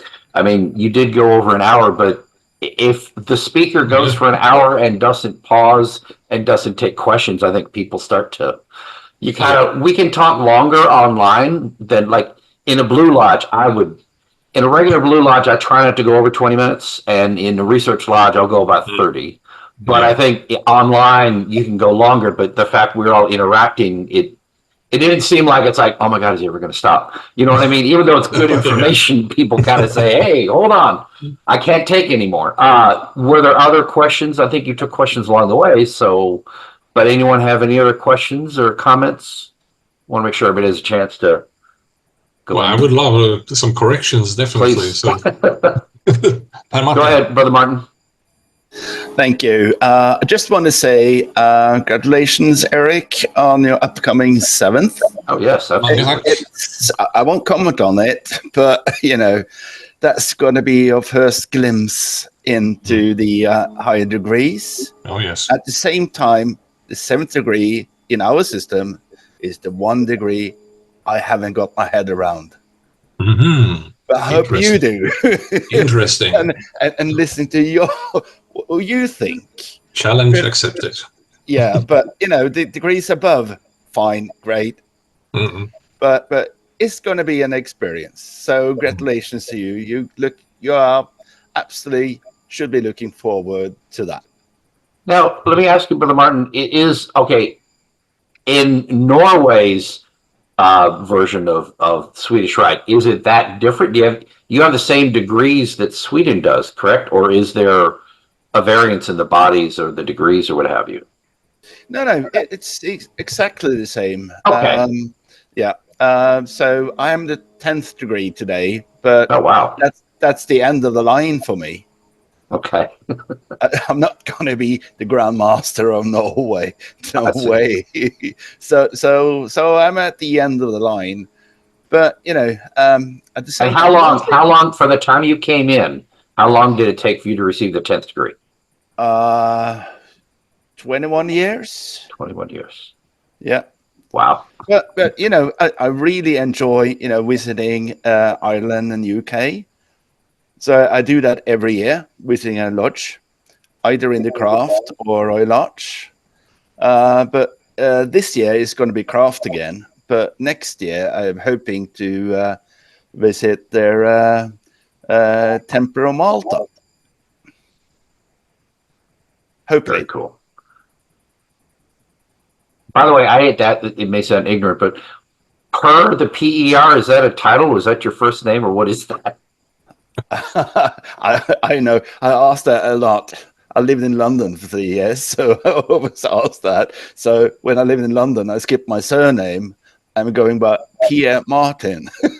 but that's my names. It's a double first name, as we do often here in Scandinavia. Oh, I see. In conversation, people call you Per, they call you Martin, or Per Martin? No, Per Martin. Per Martin, okay. Thank you. Yeah. All right. So my full name is actually Per Erik, for example. So I also have Per, which is very common, I would say. So interesting. Yeah. All right. Mm-hmm. Well, what does the Per stand for? Is it a title like? No, it's just a name. It is just a name. Yeah, it's a name. Yeah, like Jean Paul or Jean Luc or something. Pretty much like. Okay. I think it's probably derived from French, from Pierre. Yeah, and Swedified or Nordified. Nordified? Yeah. Nordic? Is that right? Yeah. So you mentioned Denmark had different, had multiple rites. Now, like Germany, the Grand Lodge of Germany is that York Rite? Or is there a Swedish Rite? Is that a separate body that does Swedish Rite in Germany? Or Die große Landesloge aus Deutschland, that's like, I think it's the biggest Grand Lodge in Germany. I think they're called AFAM, or they use AFAM, right? Yeah, that's shorten the name to AFAM. Yeah. Oh yeah, probably yeah. So they're doing like the Swedish or the Sinnendorf Rite today, but yeah, there's at least 4 different Grand Lodge in Germany as well. I mean, Germany is big. Yeah. So I mean, I would say the largest Grand Lodge in Germany practices what rite? Probably think Scottish. it's Scottish, and then you have like the Swedish Rite is on third place or something like that. So Okay. But I think in Denmark they introduced either I can't remember, a Blue Lodge or a Craft Lodge from UGLA. Yep. And because we all have to do that, even in Sweden and Norway, or we kicked out of the good company of UGLA, because we demand that you have to declare your faith to the Christian belief, and if we don't do the same, I know we had the discussion in Norway last year and this year. Don't know that's going to happen. What was going to happen, but we need to do something. To be in a good company or UGLE. Yeah, we had the same discussion apparently here in Sweden. Now we do have today we have 4 what we call Blue Lodges who are chartered from indirectly from the Grand Lodge of New York through Finland. So Finland has I think it's a chapter lodge or something like that, chartered from United Grand Lodge. Sorry, from the Grand Lodge of New York, and they in their turn charters lodges here in Sweden. So we do have like the Blue Craft, the Anglo-American masonry on Swedish soil, but it's still only 4 lodges. And I've been talking to some people that they don't think that Scottish or York is going to happen soon here in Sweden because there are too few people there. So. We have none, so we need to do something, or UGLE will not be really happy with us. Yeah, but it's always like been some discussions about the requirements of the Swedish Rite, and but I know for certain that there's not going to be any change. So if someone, just to clarify, so if someone is Muslim or Jewish from, say, America, and they're a Master Mason, they can attend the first 3 degrees. Oh, yeah. It's not a problem. Okay, I'll just clarify. But they can't be members. Right, but they can visit. Is your point. Okay, that's fair.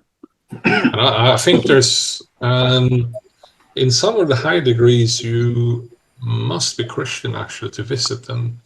Right. Well, I mean, just to keep it simple, like Blue Lodge, we can all visit each other's Blue Lodges and see the first 3 degrees because they're similar enough, and that's considered as equivalence. Yes. So I think it's just for visiting. I want to ask brother, I'll butcher it, Brother Mats Uwe. Yes. What did you think of you haven't commented anything, but what did you think of the presentation? The presentation is good, and there is a lot. I have not been that active to research and so on and learn more about the Swedish Rite. It's a little bit embarrassing because I'm now coming to be the 10th degree in October this year, so I'm going back home to Sweden for that. Okay. And, Yes. But I can say that now when I have been through I am a worship master elect for Triune number 15 here in San Antonio. And I've been through Scottish Rites. I have the 32nd degree there. And also a York Rite. There I am a past high priest, past thrice illustrious master, and past commander. So it has been pretty active since I came here. And so on. But there is, as you say, there is similarities in the Blue Lodges between the Blue Lodge here in the US and the 3 degrees in Sweden and so on, but there is huge differences. So if you go guys here in US, visit a Scandinavian Lodge in the Swedish Rite, you will see a huge difference. So it will be very intriguing for you to see and so on. I have told a little bit and so on. I have small lectures like you, Eric, here in San Antonio for some guys and so on, and telling the organization and background and history and so on. And they pretty many are interested in Swedish Rite, and there is a guys around, and I know also that Arturo Hoyos have been visiting Sweden with another guy for research and so on. Yeah, you know, Eric. Yeah. and Joe Vegas is one of them, and so on. Oh yes, and, yeah. Yeah, we actually had some discussions, Vegas, and he's, I would say, quite knowledgeable about the Swedish life nowadays. So. Yeah, he is, and some of them actually they try to say, Mats, can you bring Swedish Rite over to US and so on? Well, it's not that simple. No. I think they need, if they are really serious about that, you need to come with a really serious request, and if even listened to. So you have to have really back up that request. Oh, yeah. But I don't think that it will be happening, because guys here in San Antonio and they are so engaged in so many different tenant bodies and things and so on. So there is no time for anything else, actually. No, that's true. But it's an interesting thought, yes. But it's better to go to one of the Scandinavian countries and experience it there so far. I think so too. Well, I think what I heard. So you have in United States, you have these. What is it? True obedience or TO? Traditional observance. Traditional lodges, yes. And so what I've heard is that kind of like is very similar in the mode and in the solemnity and stuff like that. Yeah. To the Swedish Lodge, but I don't know if. That's a whole nother discussion. We've actually had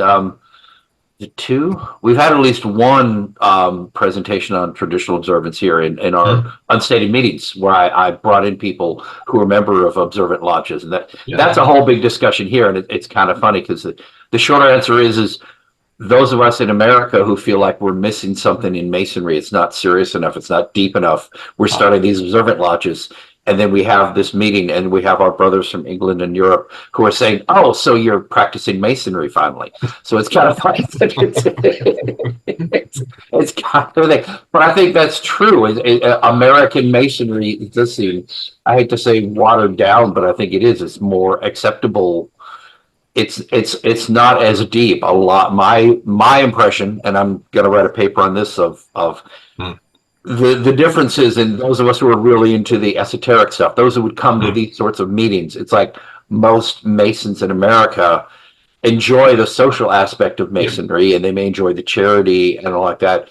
Only some of us, beyond the basic 3 degrees, most of us aren't interested in delving into the symbolism, the esotericism, and the philosophy of Masonry. They're quite comfortable with, I go to lodge and I see my brothers and I enjoy the fellowship, and all these are wonderful things. I'm not dissing any of that, but it's like what I get out of Masonry is what I'm getting. And I think Masonry, we tend to provide what people are asking for. And if the majority of us are happy with just going to lodge and doing some charity and hanging out with their brothers and not really getting into the deeper stuff, that's what they're getting. But there are those who want more. We join the research lodges, for example. And I've drawn a corollary between a research lodge and an observant lodge, especially the ones that only meet a few times a year. It's, you want more, come join this. And the only real conflict is when you have an existing lodge that's used to doing things a certain way,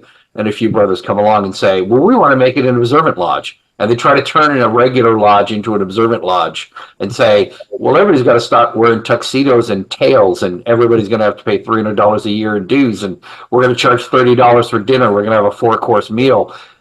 You're going to have friction if you try to change an existing lodge. I can see where that would be a conflict. And that's not really fair to the members there already who aren't interested. I would say start a new one and see who you attract. It's not fair to cut somebody out who's used to things the way they are. But yeah, that's a whole movement here, and it's very interesting to me. It's like, clearly some of us want more out of Masonry. And if you're in this room, you're one of us. Okay? You're seeking more light. You're seeking more information. But yeah, it's as my British friends like to say, it's like, well, you're finally getting around to practicing Masonry then, aren't you? So I don't know. It's all fascinating stuff to me, all these different ways we're expressing ourselves. I think it's great. I would say in my how to say, my understanding is that American Freemasonry is more accessible to everyone, whereas in perhaps, I'm not going to say that we are exclusive, but it's like, I was interested in Freemasonry before. I heard about Freemasonry before, and I could like accept IDs more easily maybe than the next person. So it's probably harder to get into the Swedish Freemasonry than the Anglo-American Freemasonry is my observation. I might be totally wrong, but that's how I feel about it. But I don't know. I really have to visit United States. Absolutely. Visit a lot of lodges. Visit a PHA lodge is definitely on my bucket list. So, for example. I mentioned earlier we had Brother Owen Snowden who gave a presentation on the Swedish Rite, and he had he covered like the overview of the different degrees and different bodies, and that was all good. We enjoyed that, but then the second half was basically pictures from his lodge in Sweden, and everybody getting into all of the shields. Everyone makes their own shield and it hangs on a wall, and everybody has sashes, which we don't. At York Rite, we don't wear sashes.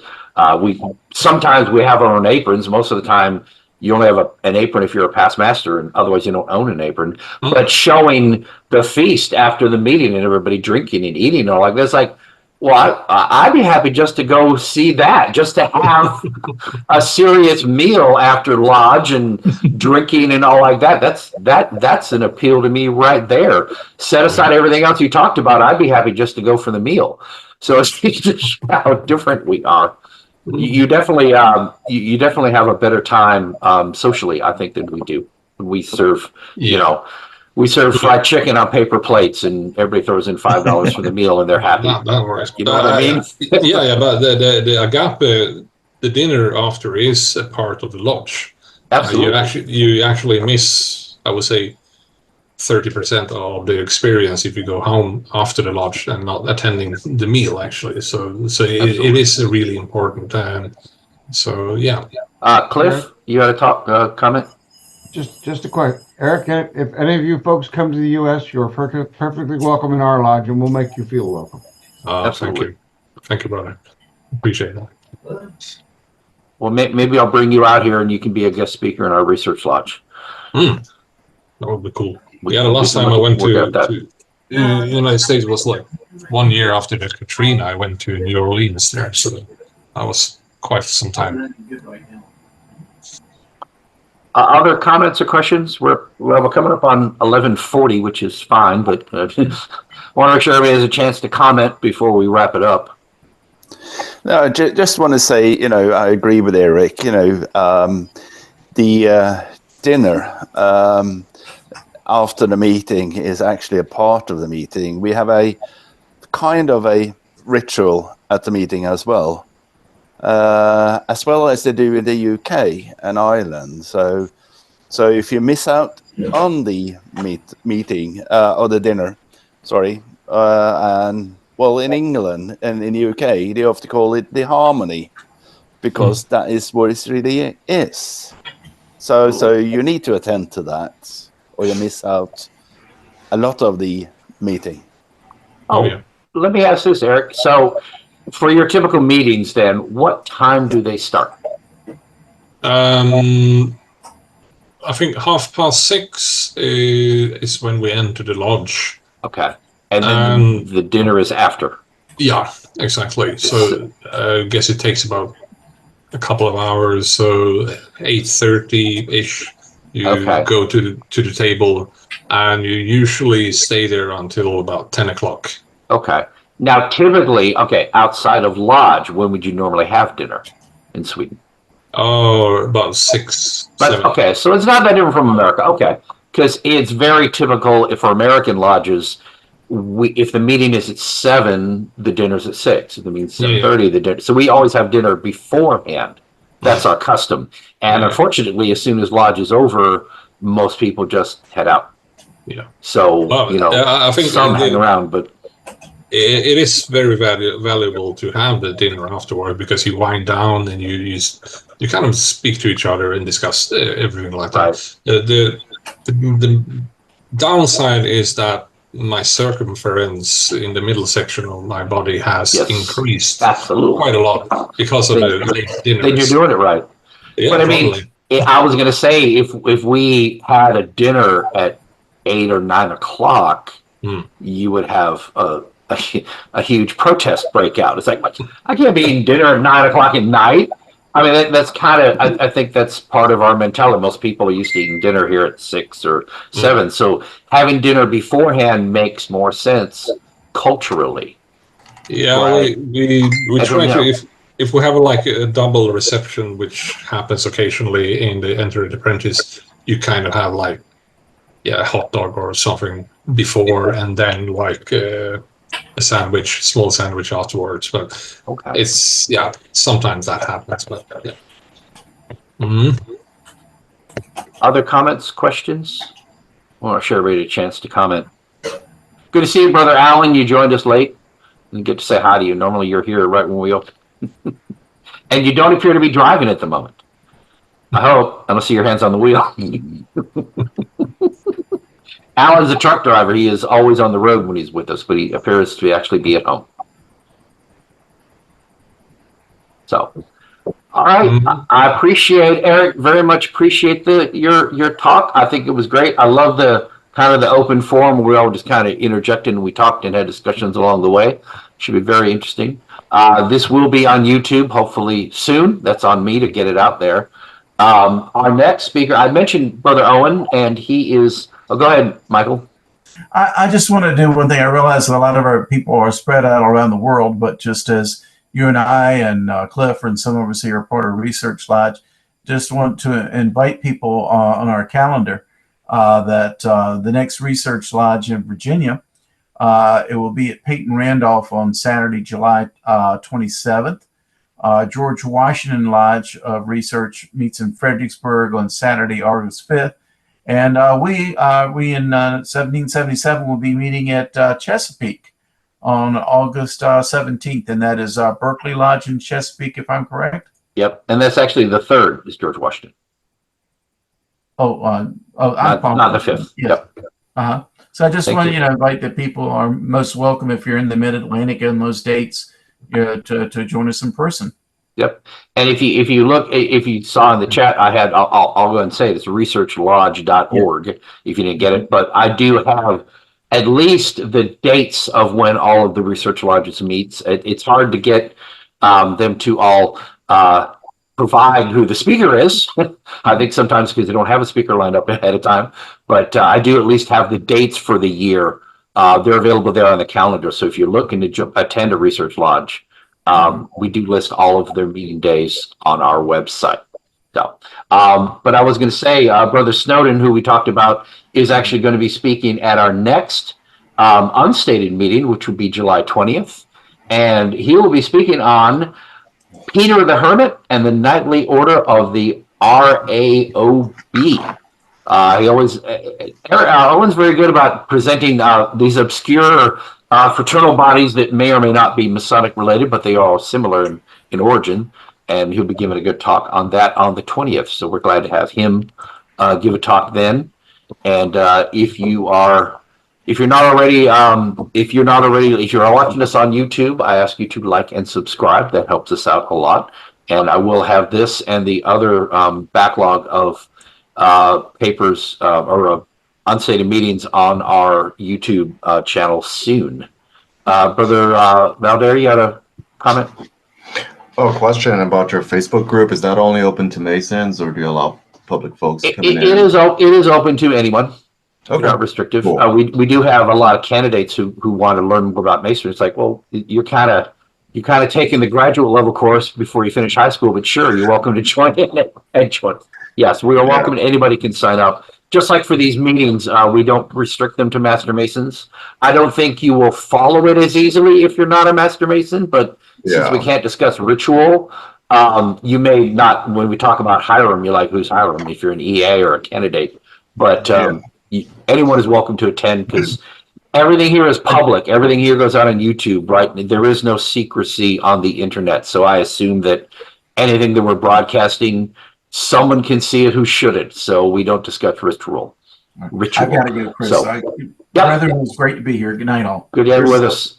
Thank you, everyone, for attending. And thank you again, Eric. That was really good. I really enjoyed that. Yeah, and hope thank you'll you. come back, and I hope you visit us again when you're not a speaker. We have some speakers who show up and then we never see them. It's like, you can come here if you're not talking. We'd love to have you here and add your comments to it. But this is great. And I love that maybe sometime we'll sit and talk about the different degrees and kind of see if we can map out what corresponds to what. Because I'd be curious to map out what the Night of the East is for everybody. I think we have like Matsuba here, who is like our Rosetta Stone between the different degrees there. So, and also Per Martin, who's been attending all different. So yeah. Honestly, I don't know if that would work as a forum, but I don't know. For everybody here, if I had an unstated meeting, there was a panel just to sit here and hash out what degrees map to what, would that be interesting to you all? Oh, yes. I mean, that could be kind of fun. Not a formal talk, but basically everybody come, bring your notes, and we just sit here and we'll just go one by one and map it out together. I think that might actually be an interesting paper. I mean, to have everyone just sit and watch, and then people ask questions and all. And when we're done, we'll publish our results saying, here, this is what we figured out as researchers. Well, what I could bring is the official table of what the Grand Lodge of Norway thinks, what matches. Because we do, all Freemasons, well, above third degree, has that in their Freemason passport. What lodge what degree can you visit? So I can present that. That's the view of the official Norwegian. That's the official, like, can I see it? Because I'm at this level. I'm an 18th degree Scottish Rite. I'm a 32nd degree Scottish Rite.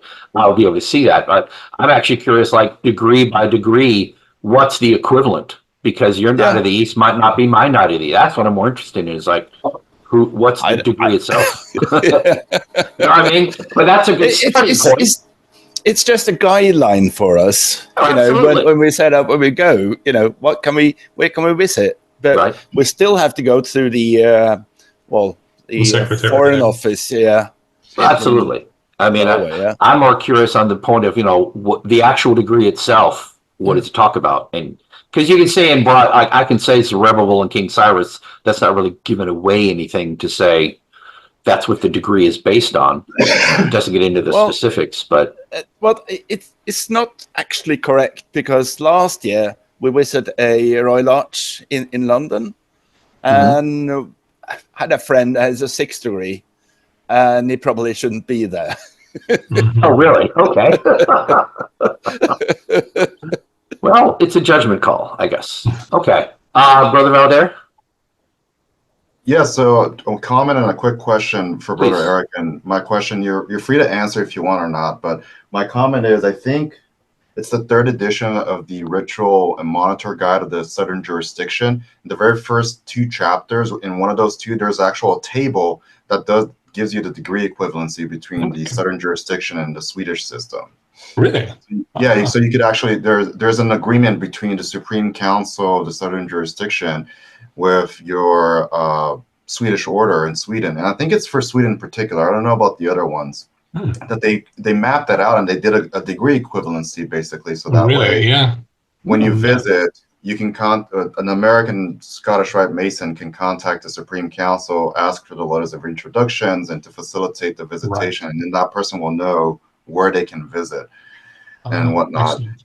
And my question to you, brother, it's regarding the Master Mason degree. It's just a presence. You don't have to go into the details, but it's just the presence of one particular symbol in the Master Mason degree for your Swedish system. Do you guys present the golden triangle? Maybe. Okay, that's enough. I think I understand where you came from, where the Master Mason is completely different than what people experience in America, which I think I understand where it's going from. Yeah. So because I switched rights, and then the Master Mason degree that I practice now is completely different than what I went through when I went through the Blue Lodge in the American system or the American Rite. Oh, wow. And it's funny because it's Now I like to joke that, if an American Mason actually visits Master Mason ceremony, there's no point in that person going into the Royal Arch degrees because there's a huge spoiler. Yeah. So yeah, I get you. Going back to observant lodges. So you're doing what Andrew Hammer said is we shouldn't have appendant bodies. The Blue Lodge is supposed to teach you everything you know about masonry. You have no need to go join an appendant body. So there you go. All right, you solved that problem. Well, different traditions. That's what. Andrew Hammer's book. I would recommend his book, Observing the Craft. It's what led me on a path to go look into the observant lodges. He says some very controversial things. He's a very controversial brother, but he says a lot of things. But he makes you think, even if you don't agree with him. I mean, short answer, he says we shouldn't have appendant bodies and we shouldn't have Masonic youth groups because they distract from what we're doing in the Blue Lodge. I totally disagree. D. Millay brought me into Masonry, so I think youth groups are important. But my retort to, well, the Blue Lodge needs to offer you all the esotericism you want, so you won't have to join an appendant lodge, an appendant body. So my answer would be, well, then hurry up and get the Blue Lodge to start offering esotericism, and people won't go looking elsewhere. Until they do, I'm going to join the appendant bodies to learn more light. If you don't offer it, you can't tell me I can't go looking somewhere else. So, but I happen to like our system. I like our appendant body system. I'm happy with it. It's like gotta catch them all. Yep. All right, brothers. Thank you. We're coming up on noon, so I'm going to go ahead and call it. Thank you all for attending. This is a really good discussion. Want to have more like this, and look forward to seeing you all soon at something. And if you're here in Virginia, hope to see you at something in person very soon. So you all take care. All right. Bye-bye, everyone.